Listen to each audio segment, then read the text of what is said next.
Military courts की बहाली के लिए शुहदा फोरम बलोचिस्तान ने सुप्रीम कोर्ट में पिटीशन दायर कर दी। सुप्रीम कोर्ट की जानिब से फौजी अदालतों को कलअदम करने का फैसला आइन और कानून की रूह के खिलाफ है।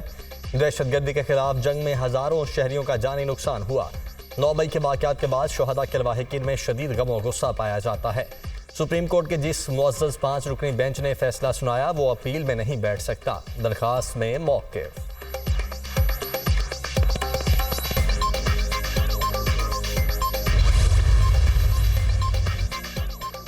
किसी को दूसरी या चौथी बार वज़ीर-ए-आज़म बनाने से बेहतर है मुझे मौका दें। वादा है कभी मायूस नहीं करूंगा। अब पुराने सियासतदानों को घर बैठाना पड़ेगा। वो रेस्ट करें, इंतखाबात जीत कर अवामी हुकूमत बनाएंगे। महंगाई और गुर्बत अवाम के लिए बड़ा मसला बन चुकी। सियासी जमातें पुरानी सियासत में लगी हैं। अगर मसाइल से निकलना है तो नई सियासत और नई क़यादत की ज़रूरत है। मसाइल का हल पीपल्स पार्टी के मंशूर में है। भुट्टो के नामुकम्मल मिशन को मुकम्मल करेंगे। बिलावल भुट्टो का एबटाबाद में वर्कर्स कन्वेंशन से खिताब।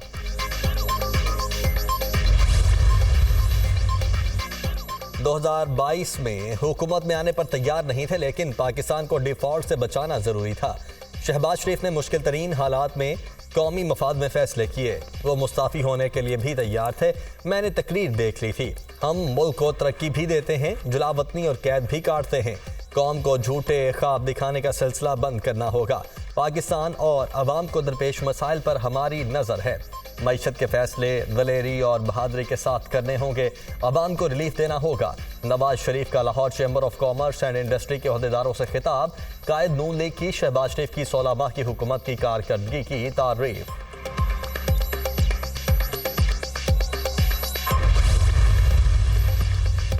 नवाज शरीफ की नाअहली खत्म हो चुकी। कायद नून लीग के खिलाफ फैसले पर कानून मौजूद है। जहां मुद्दत का तयन नहीं, वहां ज्यादा से ज्यादा नाअहली 5 साल होगी।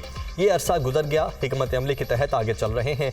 सिंध और कराची में GDA और MQM के साथ बात हो रही है।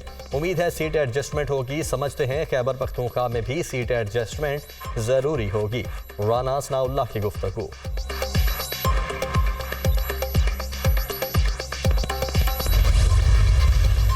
अनोखा लाडला जो है 16 सीटें हैं बलूचिस्तान की। अनोखा लाडला 3 ले लेगा, 3-4 सीटें मौलाना फजलुर रहमान ले लेगा।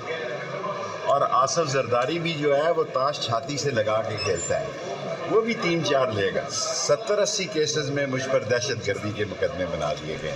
और अगर मैंने जेल से ही इलेक्शन 2 सीटों का लड़ना है तो रज़ाई कल मैंने ले ली है लाल शनील की। किसी के खिलाफ, किसी दोस्त के खिलाफ कोई बयान नहीं दिया।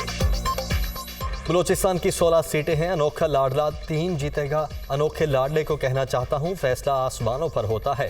3-4 सीटें फजलुर रहमान लेंगे। आसिफ जरदारी भी ताश छाती से लगाकर खेलते हैं। मुझ पर 80 से ज़ायद मुकदमा दर्ज हो चुके। अगर मैंने जेल से इलेक्शन लड़ना है तो रज़ाई ले ली है। शेख रशीद की मीडिया टॉक।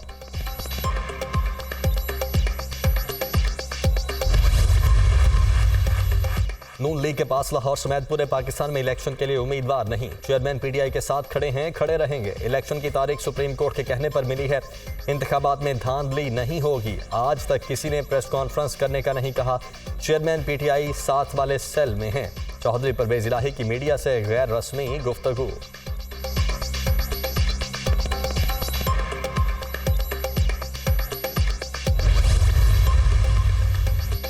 चेयरमैन PTI की साइफर केस में जेल ट्रायल के खिलाफ इंट्रा कोर्ट अपील पर समाअत। जेल में ट्रायल पर हुक्म इम्तनाई में 20 नवंबर तक तौसी। पीर को दोबारा समाअत करेंगे और उसी दिन मुकम्मल करेंगे। जस्टिस मियां गुल हसन औरंगजेब के remarks. Attorney general jail trial से मुतल्लिक काबीना की मंजूरी का डॉक्यूमेंट अदालत में पेश ना कर सके। काबीना की मंजूरी मौजूद है, मैं जुबान देता हूँ वो पेश कर दूंगा। अटॉर्नी जनरल का अदालत में बयान।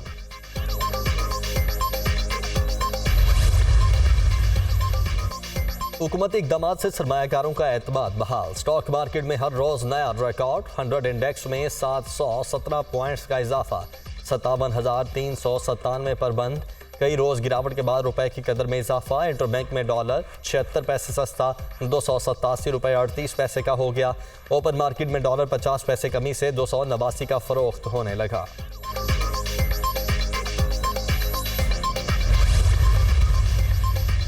पाकिस्तान मुआशी बेहतरी की जानिब गामजन। मुल्क की सालमियत के पेश नज़र अस्करी क़यादत और वफाकी हुकूमत ने मईशत की बहाली के लिए मुश्तरका कोशिशों का आगाज़ किया। पाकिस्तान ने IMF के मतलूबा अहदाफ हासिल कर लिए। IMF की जानिब से $70 करोड़ के कर्ज की मंजूरी हो गई। IMF से मिलने वाले कर्जे से पाकिस्तान मुआशी तरक्की की मनाजिल तय करेगा। दरामदात में कमी, बरामदात और रुपए की कदर में नुमाया इजाफे से मुल्क की मईशत मजीद मुस्तहकम होगी।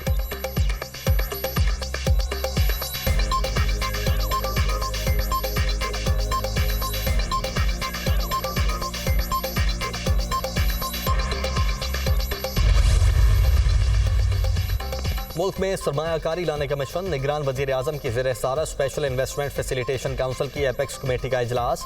अस्करी क़यादत, वज़राए आला और वफाकी वज़रा ने शिरकत की।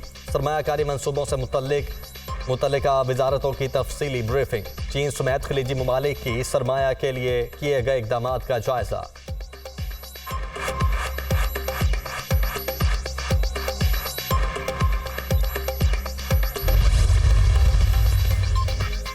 माली साल 2023-24 के दौरान मुल्की शरह नमू 1.7% रहने की तवक्को। अगले माली साल में शरह नमू बढ़कर 2.4% होने का इम्कान। रवा माली साल महंगाई की शरह 26.5%, जबकि अगले माली साल 17% तक रहने का इम्कान। ज़राई शोबे की शरह नमू 2.2, सनती शोबों की शरह नमू 1.4% रहेगी।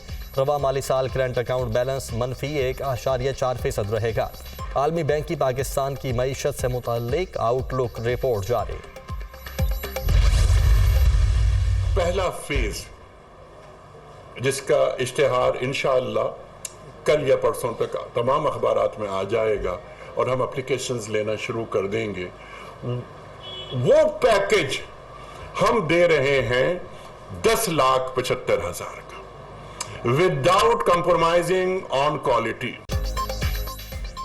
निगरान वफाकी वजीर मजहबी उमूर का हज पॉलिसी 2024 का ऐलान। हज अखराजात में पहली मरतबा 1 लाख रुपए की कमी। आइंदा साल हज 10,75,000 रुपए में होगा। हज डिजिटलाइज्ड होगा। हाजी जदीद ऐप के बायस गुम नहीं होगा। हाजी को मोबाइल के इस्तेमाल के लिए 7 GB डाटा भी दिया जाएगा। हज करने वाली खवातीन को अबाया फ्राहम करेंगे। पहली बार 10 साल से कम उम्र बच्चे भी हज अदा कर सकेंगे। निगरान वजीर मजहबी उमूर अनीक अहमद। स्मोक का रोक बरकरार, फ़ज़ाई आलूदगी में बेतहाशा इजाफा। सूबाई दारुल हुकूमत फिर दुनिया भर में आलूदा तरीन शहरों की लिस्ट में दूसरे नंबर पर। भारतीय दारुल हुकूमत दिल्ली दुनिया का सबसे आलूदा तरीन शहर करार। लाहौर में एयर क्वालिटी इंडेक्स 416 रिकॉर्ड। आलूदा फ़ज़ा में सांस लेना भी दुश्वार। हॉस्पिटल्स में दमे और खांसी के मरीजों की तादाद में इजाफा। हज़ारों मरीजों की आमद।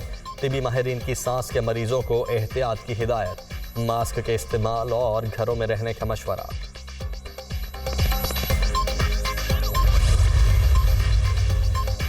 पंजाब असम्बली में गैर कानूनी भर्तियों का मामला। अदालत ने साबिक वजीर आला परवेज इलाही के जुडिशल रिमांड में 14 रोज की तौसीक कर दी। साबिक वजीर आला को 14 रोजा जुडिशल रिमांड मुकम्मल होने पर पेश किया गया। जुडिशल मजिस्ट्रेट इमरान आबिद ने केस की समाअत की। अदालत ने परवेज इलाही को खानदान से मुलाकात करने की भी इजाजत दे दी।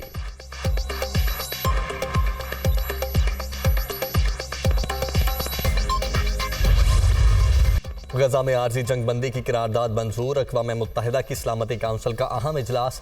महसूर शहरियों तक इमदाद पहुँचाने के लिए जंग में वक्फे का मुतालबा। हमास और दीगर ग्रुप कैदियों की फौरी और गैर मशरूत रिहाई अमल में लाएं। गजा में इमदाद की फराहमी के लिए इंसानी कॉरिडोर को तौसीह दी जाए। गजा में इंसानी बुनियादों पर इमदाद की फराहमी के लिए लंबे वक्फे की जंगबंदी की जाए। अक़वाम मुत्तहिदा।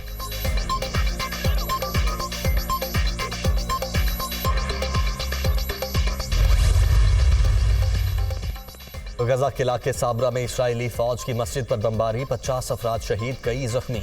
सेहूनी फजाइया ने मस्जिद पर उस वक्त बमबारी की जब नमाज जारी थी। 7 अक्टूबर से जारी इसराइली हमलों में 55 से जायद मसाजिद शहीद, 139 को नुकसान पहुंचा। इसराइली फौज की बर्बरियत, 100 से जायद फौजी टैंकों समेत अलशिफा हॉस्पिटल दाखिल। मैयतों की बेहुरमती, मरीजों और पनाह गुज़ीनों से पूछगछ। 200 फ़लस्तीनी ज़ेर हिरासत। डॉक्टर्स का सेहूनी फोर्सेस के हॉस्पिटल में दाखिले पर शदीद एहतजाज। गजा पर इसराइली बमबारी से शुहदा की तादाद 11,500 से बढ़ गई। 4,660 बच्चे और 3,000 से जायद ख़वातीन भी शामिल।